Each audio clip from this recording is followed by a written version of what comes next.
जब कर जायो शेर सामने कोई न टिक पाया, श्री परशुराम ने ठाया पर सना आगे कोई आया।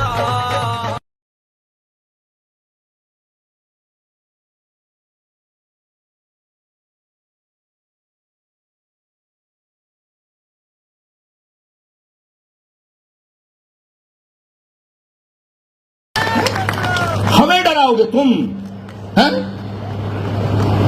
अरे मूर्खो, संस्कार किसने दिया भारत को? ब्राह्मण ने। संस्कृति किसने दी? ब्राह्मण ने। शून्य किसने दिया? ब्राह्मण ने। दशमलव किसने दिया? ब्राह्मण ने। गणना किसने दी? ब्राह्मण ने। संस्कार किसने दिया? ब्राह्मण ने।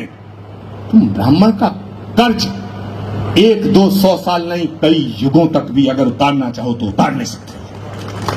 लेकिन आज उन सबको बधाई देता हूं, और जिन लोगों ने ब्राह्मण होते हुए इनको सहयोग नहीं दिया, उनके लिए भगवान से प्रार्थना करता हूं कि उन्हें सद्बुद्धि दे कि वो अगले कार्यक्रमों में सहयोग दें। कि अगर तुम देश से जातिवाद को मिटाना चाहते हो तो ब्राह्मण को जातिवादी कहने की हिमाकत मत करो। अगर ब्राह्मण जातिवादी होता तो पूजा रावण की करता, मर्यादा पुरुषोत्तम भगवान राम की ना करता। अगर ब्राह्मण जातिवादी होता तो रत्नाकर वाल्मीकि को महर्षि की उपाधि न देता। अगर ब्राह्मण जातिवादी होता तो संत शिरोमणि की उपाधि रविदास जी को ना देता। अगर ब्राह्मण जातिवादी होता तो कबीर के दोहे न गाता। ऐसी बातें करते हैं वाहियात। मैं कहना चाहता हूं कि अगले महाकुंभ में एक प्रस्ताव आए कि अगर भारत को जातिवाद से मुक्त कराना चाहते हो, और बड़ी मजेदार बात है, जातिवादी होने का हमला हम पर वो नेता करते हैं जो एक एक जातियों के नेता हैं, जिनकी हैसियत एक एक जाति की है। ये पिद्दी ना पिद्दी के शोर में ब्राह्मणों को धमकाने की बात करते हैं। मैं कहना चाहता हूं कि अगले महाकुंभ में एक प्रस्ताव आना चाहिए।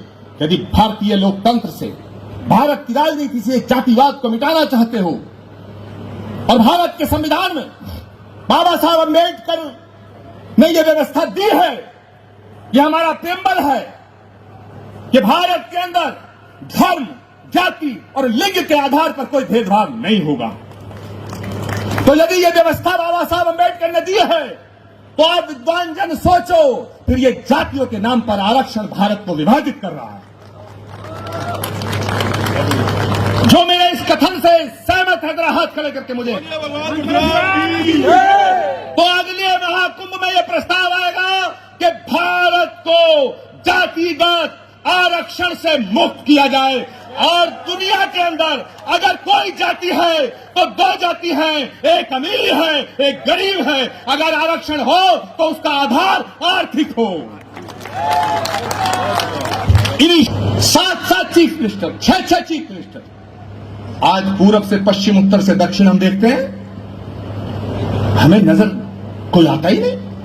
और इक्का दुक्का अगर कोई नजर आता तो वो कर्मकांड से ब्राह्मण नहीं लगता, व्यवहार से ब्राह्मण नहीं लगता, आचार विचार से ब्राह्मण नहीं लगता। मैं आज इस मंच से निवेदन करना चाहता हूं मेरे दोस्तों कि यदि ये यात्रा, और मैं इसमें यतीन्द्रानंद जी का भी साथ चाहूंगा, क्योंकि यतीन्द्रानंद जी एक बहुत ही सिद्ध संत हैं, लेकिन भारत की सत्ताधारी राष्ट्रीय पार्टी के साथ है।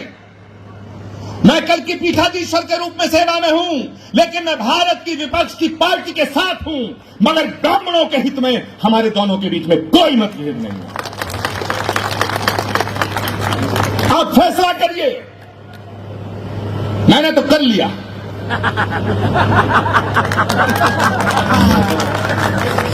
मैंने तो कर लिया, मैंने कर लिया। और मैं बताना चाहता हूं कि जो हमारा हौसला है, हमारा जो जज्बा है, हमारा जो पराक्रम और पौरुष का इतिहास है, मैंने पहले भी कहा कि ब्राह्मण को समझाने की कोशिश करना, बहलाने की करना, फुसलाने की करना, बहकाने की करना, धमकाने की मत करना। मैं देश की तमाम हुकूमतों से कहना चाहता हूं, और वो जब मैं कह रहा हूं हुकूमतों से कहना चाहता हूं, तो उसमें वो हुकूमतें भी हैं जो हमारी पार्टी की हैं। मैं उन सब हुकूमतों से कहना चाहता हूं, वो हुकूमत भी है जो हम पे निशाना साधती है। मैं दोनों हुकूमतों से कहना चाहता हूं कि जज्बे शौक़े शहादत को क्या कीजिए, शहादत के शौक के जज्बे को क्या कहिए कि जज्बे शौक के शहादत को क्या कीजिए। आज हमने हथेली पे सर ले लिया, आज हमने हथेली पे सर ले लिया और कत्ल होने से अब हम डरे किस लिए, कातिलों के मोहल्ले में घर ले लिया।